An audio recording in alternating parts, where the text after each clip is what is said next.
All right, let's jump right in. Today, we are diving into the grand finale of one of the most incredible construction projects you'll ever read about. We're looking at Exodus chapter 40, which is the climax of this massive, year-long effort to build a literal dwelling place for God right in the middle of the desert. I mean, think about that question for a second. How do you build a home for God? It's a huge, almost impossible idea, right? But what's so amazing about this text is that it gives us a super detailed and, honestly, a pretty dramatic answer. This is a story about blueprints, about absolute precision, and about what happens when a plan is followed perfectly. Okay, so here's where it all begins. The story kicks off with God giving Moses one last set of instructions, and the timing here is everything. It's the first day of the first month of the second year since they left Egypt. This is a day for a brand new start, a real turning of the page. So God lays out this final assembly plan. It's like the ultimate instruction manual. First, get the main structure up. Then, put all the holy objects exactly where they belong. The ark, the table, that golden candlestick. You've got to set up the altars, the washing basin. And finally, you have to formally consecrate the whole space and the priests who are going to serve there. It's a complete system just waiting to be brought to life. So, with the commands given, the whole story shifts gears. We move from God's instructions to human action. It's go time. Moses is about to take this divine blueprint and make it a physical reality. And he gets right to it. No hesitation. You can almost feel the energy, the momentum building as this thing goes up. The text says Moses reared up the tabernacle. He fastens the sockets, he sets the heavy boards in place, slides in the bars that hold it all together, and raises the pillars. Just like that, the skeleton, the foundational frame, is built.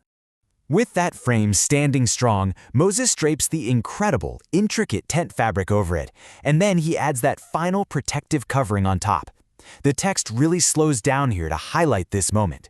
With this one step, the outer shell of this sacred building is finally complete.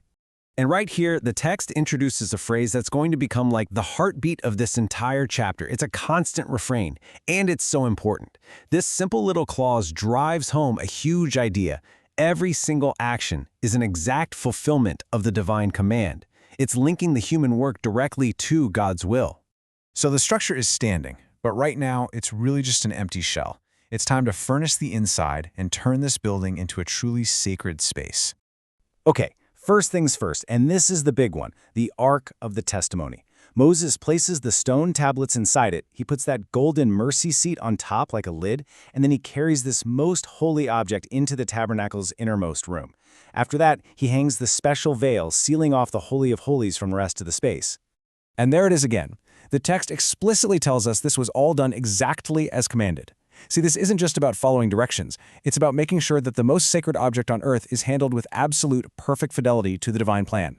And the meticulous work just keeps going. The table for the holy bread is brought in and set up just so. Directly opposite it, the golden candlestick, the menorah, is positioned. And then, for the very first time, its 7 lamps are lit, bringing light into this holy place. And yep, you guessed it, the text reminds us again that this precision is everything. Every piece of furniture placed, every single lamp lit, is a direct act of obedience. This pattern isn't just for repetition's sake. It's building this foundation of perfect execution before the guest of honor can arrive. The design of this space is actually brilliant when you look at the placement of the 2 altars. You've got the smaller golden altar, which is inside right in front of the veil, and that's for burning fragrant incense.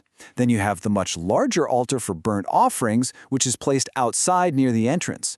It creates these really distinct zones for different kinds of worship.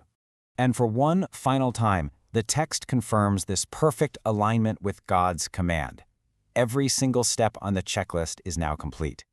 From the grand structure to the smallest ritual detail, the stage is officially set.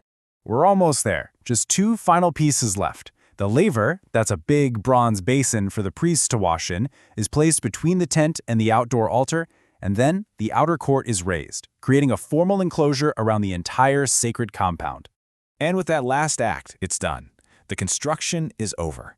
After this long, rhythmic process of command and execution, the text gives us this simple, powerful, and deeply satisfying conclusion. Just 5 words, but man, do they carry a ton of weight. All the materials they gathered, all the labor they put in, all the instructions they followed, it's all complete. The human part of this massive project is officially done. But you know, a house isn't really a home until someone moves in. And now we get to the climax of the entire story. The human work is finished. It's time for the divine response.